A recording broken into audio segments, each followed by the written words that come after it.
Horses in the Rohirrim have been tied together before they were the Rohirrim, when they were the Eotheod. They've forever been involved in raising horses and training horses and riding horses to war.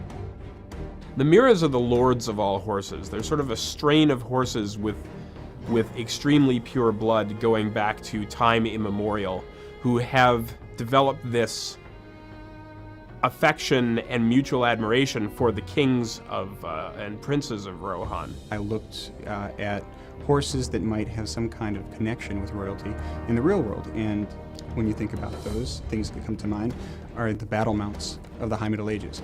And the Andalusian horse, the Carthusian horse, and the Frisian horse have a body type and an anatomy that is extremely muscular, but not overly so. Just as you might think about a lean thoroughbred for the track, you wouldn't expect to see an armored warrior riding that horse into battle.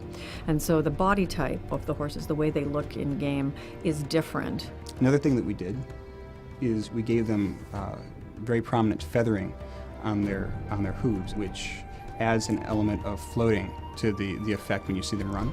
We are now at a point where the horses will be customizable in the way that avatars are. They'll have different slots that players will be able to customize. You can now manipulate their appearance piece by piece. Your head and neck gear will be able to be changed, your body gear on sort of the haunches, as well as leg protection. These are all things that players will be able to control individually. There are 3 different kinds of Warsteeds. There's a light, medium, and heavy. The light's going to be a little bit more mobile. The heavy steed will obviously be a little bit more of a tank. And each one of those steeds will have their own trait tree that as you progress, as you level up, you'll get points that you can then dump into those trait trees. Traits that might include affecting things like your ability to turn sharply, balance-oriented type things, your speed, how well they can evade in battle. You'll be able to ride your war steed around as a travel mount in the places where mounted combat isn't a game mechanic that's in play. There are a few that we're doing war steed versions of, so some of the most popular